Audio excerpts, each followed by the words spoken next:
Okay, so good morning, everyone. My name is Haowen Zhang, and I'm a new postdoc at the University of Arizona.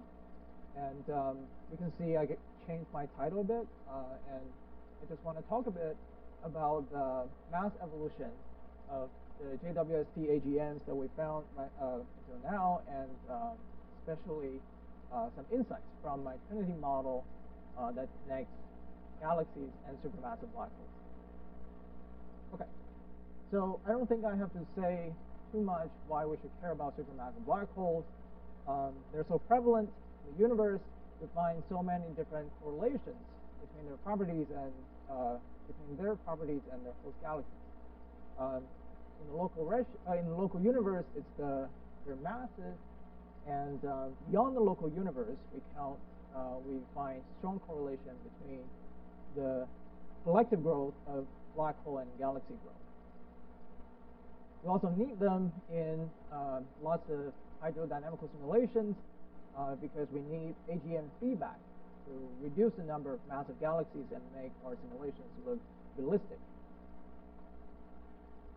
And but we spend so much time observing and simulating black holes, and as we study them, new puzzles keep emerging when we get new data and simulations to solve the old ones. And for example, JWST has detected these higher redshift and fainter AGNs than we previously had at around redshift 6, which are really bright quasars. And similar to those lower redshift analogs, these JWST faint AGNs still look overmassive compared to the local scaling relation. Maybe they are still the tip of the iceberg of the high redshift black hole population compared to the underlying more typical black holes.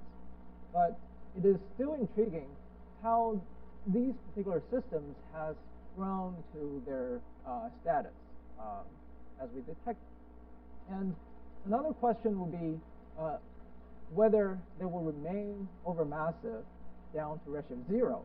What do they look like in the local universe? Okay, so with Trinity, I will just reconstruct supermassive black hole growth histories in different galaxy populations and answer these questions. Okay, so Trinity is a data-driven empirical model. That means to answer these questions, firstly, we need a lot of data, and secondly, most importantly, we need a smart way to use them. So if we just look at all the available data sets separately, unfortunately, we will get only very limited information out of them, because for each one single kind of observable that are used to constrain our model, there are multiple black hole properties and galaxy properties that can be tweaked and match all a single observable. And a simple example is the quasar luminosities or luminosity functions that we usually measure when we try to figure out how fast black holes are accreting. And if we want to know how fast the black holes are accreting with luminosities alone, it is not possible, because in principle, the radiative efficiency of AGNs are totally degenerate with the accretion rate at a fixed luminosity. But fortunately, we can break this degeneracy by using multiple data sets as joint constraints on our galaxy versus black hole connection and other black hole properties like radiative efficiency. And this is very similar to what we have been doing in constraining lambda CDM parameters. So if we try to constrain omega lambda and omega matter, we cannot use any one of these individual data sets because they care about or reflect the information about different epochs of the universe, where only at most one of them, of these parameters, is at play. But we also notice that they're degenerate in very, very different directions. So if we use all these data sets to jointly constrain these parameters, we can get a much tighter constraint, and suddenly we can say a lot about the geometry of our real universe. So this is pretty much the same that as we are doing in Trinity, except that we're now using lots of galaxy and black hole data constraining different parameters. In other words, black hole growth versus AGN radiative efficiency, etc.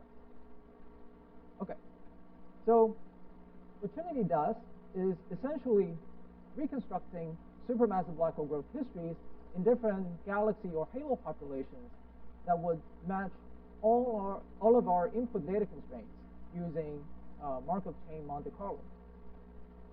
So with a very similar parameterization to Peter's universe machine, I constrain the galaxy assembly histories with, for example, galaxy stellar mass functions, specific star formation rates, UV luminosity functions, etc.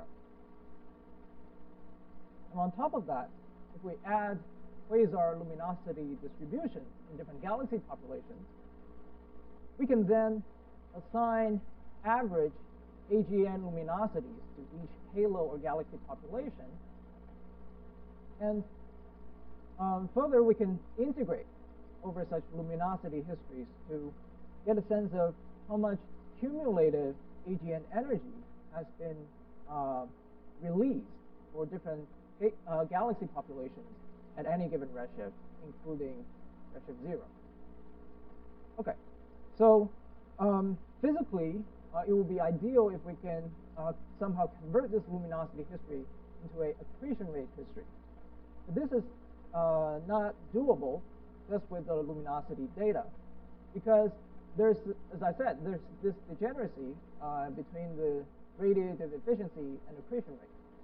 So we also need mass constraints, like the black hole mass versus galaxy mass relation at redshift 0 that would tell us how much black hole mass has been gained during the same accretion process for different galaxy populations by redshift 0.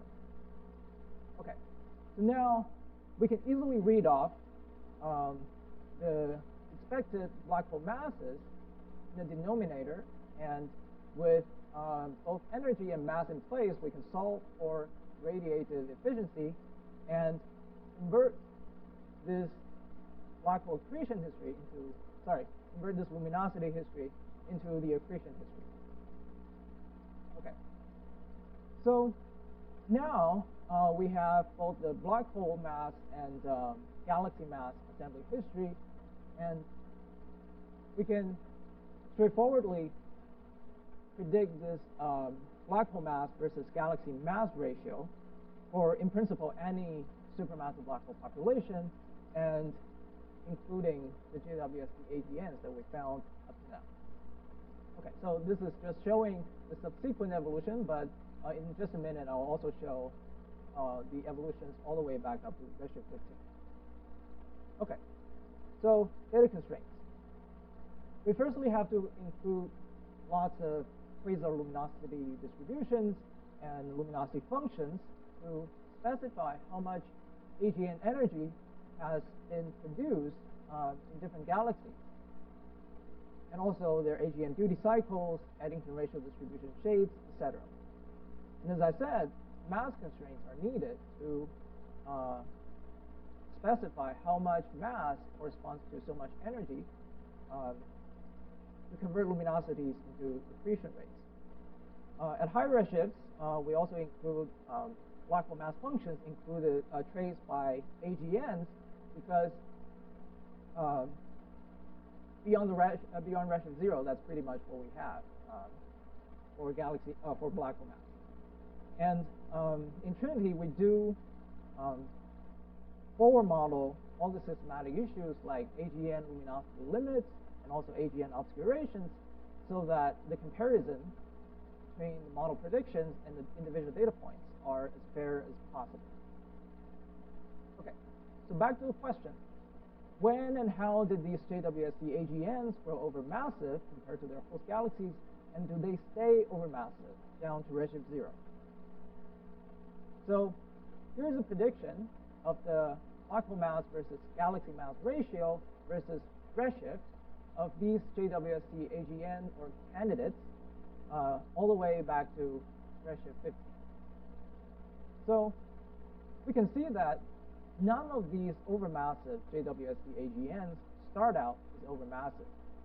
Instead, they experience a strong boost in the mass ratio between redshift 6 and redshift 15, which is actually what has pushed them beyond the local scaling relation. So this is actually consistent with the scenario that Avishai has put forward a few days ago, where galaxy growth slows down after the feedback 3 phase, but the black hole seeds that has formed in the same phase continue to migrate to the galaxy center and grow efficiently the mergers. Oh, sorry. Yeah, I should have shown this earlier. And looking forward in time, another thing that we find is that these overmassive JWST AGNs will remain overmassive down to 0. And this is also very similar to what Allison has told us maybe yesterday, that below redshift 2, these very massive, supermassive black holes do not really grow that much. Okay, so where do we go from Trinity?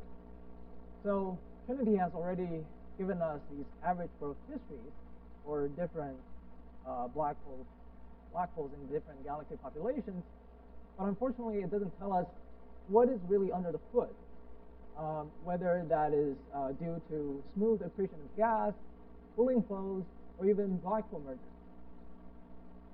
But in fact, we can do better to understand all this. And this is because for each different physical mechanisms that could contribute to supermassive black hole growth, there are distinct observable signatures that are already available in the literature.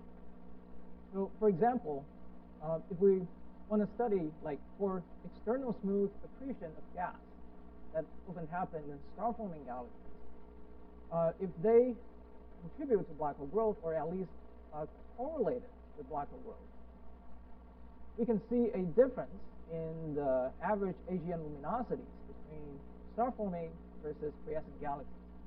And similarly, if we see a lot of, well, if there's a lot of supermassive black hole mergers that are contributing to black hole mass assembly, we will see significant signals from gravitational wave detection, like nanograph, or further in the future, from LISA. So one of the things I will be doing for part of my postdoc will be to build this black hole empirical model of their histories, or behemoth, to incorporate all these data and understand how much each of these physical mechanisms contribute to the black hole assembly histories in different kinds of galaxies. Okay, so I think in the interest of time, I'll just leave my summary here. And thank you so much for listening and also inviting me here. I would like to take any questions or comments. Thanks.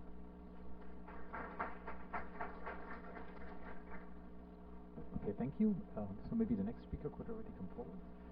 So we have time for one question, and see hand raised very high here. Thank you for the nice talk. I'm wondering, so maybe I didn't get right. So you said that, you know, the supermassive black holes remain overmassive at redshift 0. So right. This means that, okay, they stop growing, but also the galaxy stops growing stellar mass at these right. redshifts? Yes, that is something that I didn't have the time to show. Yes, so it is true that both these overmassive black holes do not grow, and also their host galaxies do not grow very much. And but this doesn't. These are only basically the very tip of the iceberg of the local black hole population. So I think for the local black holes that are on the scaling relation, they have grown from a much more typical population of the black holes, even at the higher redshift. Yeah.